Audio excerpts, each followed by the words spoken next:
Good evening, everyone. Thank you very much for joining us for this update on our nation's policies regarding irregular migrants and shanty towns. There have been multiple developments in recent days, and I wanted to be clear about our government's policy framework concerning these very important issues. First, though, I want to thank the many Bahamians who made hosting CARICOM this past week a success. I was proud to share our beautiful country, people, and culture with leaders from across the region, and we thank you all for the role you played in showcasing the Bahamas in grand form. For those of you who may have been inconvenienced during the course of the CARICOM activities, I wish to thank you for your patience. In today's interconnected world, many of the most serious and complex challenges we face here at home have their origin abroad. Guns manufactured in America are used to commit crimes here. Viruses pay no mind to international borders. Monetary policy and supply chain problems elsewhere lead to a global inflation crisis that affects Bahamian consumers. The most severe consequences of climate change often occur in countries who have polluted the least. A war on the other side of the globe leads to higher energy prices everywhere. Crisis and instability in other countries do not stay contained in those countries. Because so many of our most serious problems originate abroad, we must work together with other nations to solve them.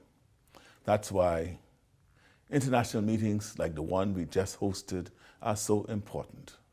Progress may not always happen as quickly as we'd like, but debating ideas and negotiating cooperation is the only way forward. Last week, the Caribbean heads of government worked together on initiatives to improve climate finance and to strengthen food security in the region. We also spent a significant portion of the conference focused on the migration crisis that is affecting many countries, but disproportionately impacting the islands closest to Haiti and Cuba. As many of you know, the situation in Haiti, unfortunately, continues to deteriorate.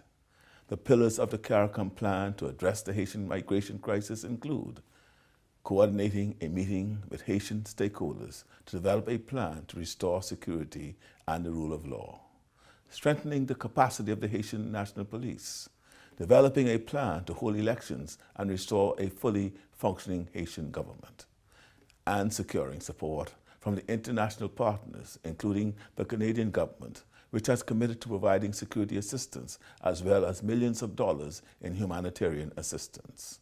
In the coming weeks, the details of these pillars will continue to be developed with regional leaders. This is important because stabilizing the situation in Haiti is the most effective way to decrease the number of potential economic migrants to the Bahamas each day.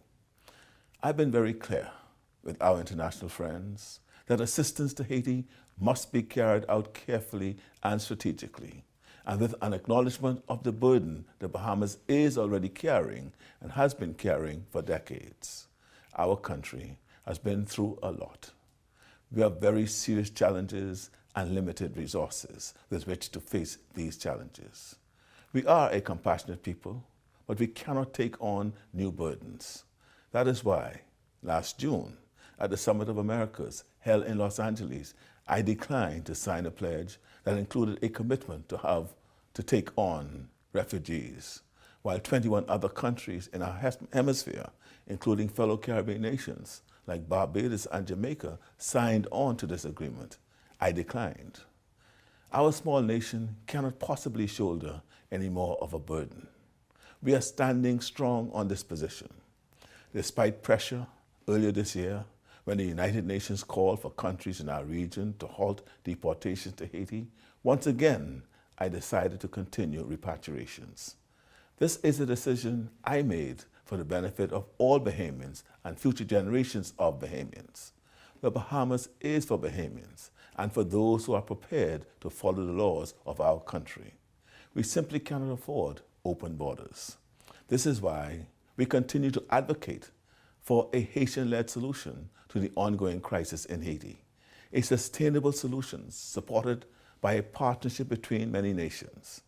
The Bahamas will gladly endorse such an effort, but that solution cannot and will not ever include actions that may further negatively impact the Bahamian economy and/or our communities. Friends, I fully understand the frustrations felt throughout our islands. Clearly, successive administrations could have done more to protect our borders, enforce our laws, eliminate shanty towns, or build an international coalition to address the root problem. The Bahamian people have understandably grown impatient. The need to tackle our immigration problems is urgent because the life we enjoy here is precious, and anything this valuable must be protected. Tonight, I want the Bahamian people to know that my administration has been hard at work. We have a comprehensive plan to disrupt the flow of migrants to our islands and to actively pursue the identification and repatriation of those who have entered our nation illegally. The Bahamas is a nation of laws, and we will continue to enforce those laws responsibly and humanely. And what we are doing is making an impact. Last year, 4,748 persons were repatriated. Let me be clear, 4,748 is the largest number of repatriations in a calendar year in our country's history. In 2023, already 1,024 persons have been repatriated. Since we came into office in September 2021, only one migrant vessel was able to land on an inhabited island. Alongside our very vigorous and ongoing repatriation efforts, we have worked to bring the international community together in support of a sustainable solution in Haiti. In addition, for more than a year, we have been systematically working to satisfy legal requirements put in place by our nation's Supreme Court so that we can take more aggressive action on shanty towns. Over this period, we have conducted surveillance and gathered evidence establishing that these communities are unlawful and expanding. For years, the court's injunction has stood in the way of concerted action on unregulated and illegal communities. But on Friday, the 10th of February, our application to have the injunction discharged was successful, paving the way for the government to act. Following the removal of the injunction, we immediately launched Operation Secure. Operation Secure is a collaborative security operation between the Royal Bahamas Police Force, the Defense Force, and the Department of Immigration to address security and migration-related issues in unregulated and unlawful communities. The operation is focused on identifying irregular migrants, documented migrants, and Bahamians living in these communities, and addressing their status in a comprehensive and coordinated manner. We cannot have shanty towns on our islands. They are unsafe, a hazard to public health. They are against the law, and they directly impact our way of life. Our priority is decisive action based on the laws of our land. Undocumented migrants will continue to be processed and repatriated. This is already underway and will be greatly expanded in the coming days and weeks. Documented migrants living in unregulated communities will be required to relocate at their expense or their employer's expense or face repatriation. And any Bahamian citizens found to be living in these communities will be required to relocate. In addition, we must also hold accountable the entire network of people who make possible these shanty towns. Through Operation Secure, we will prevent the exploitation and abuse of migrants by unscrupulous landowners and businesses holding accountable those with a reckless disregard for our laws. Operation Secure targets those entering our borders illegally, as well as any Bahamian citizen or legal resident who is breaking our laws. If you are a Crown landholder who is unlawfully leasing land, you will be prosecuted. If you are engaged in human smuggling, you will be prosecuted. And if you are employing migrants illegally, you will be prosecuted. We will have a zero-tolerance policy for anyone seeking to break or circumvent the laws of the Bahamas. We depend on the skill and professionalism of our uniformed officers. At this point, I wish to thank the Commodore of the Defense Force, the Commissioner of Police, the Director of Immigration, and all their officers for their service. To support the successful execution of Operation Secure, we will continue to recruit more immigration officers, and consideration is being given for the construction of a new detention center on the island of Inagua, so that migrants who are detained anywhere in the Bahamas can be repatriated without the need to travel to New Providence. As Operation Secure addresses the situation on the ground, we are investing heavily in protecting our borders. The Royal Bahamas Defense Force is completing the final phase of the Sandy Bottom project. This multi-administration initiative is the largest capital investment project ever initiated by the government of the Bahamas to expand the Defense Force's fleet. The additional ships have enhanced the Defense Force's capabilities to carry out its mandate to secure our territorial waters.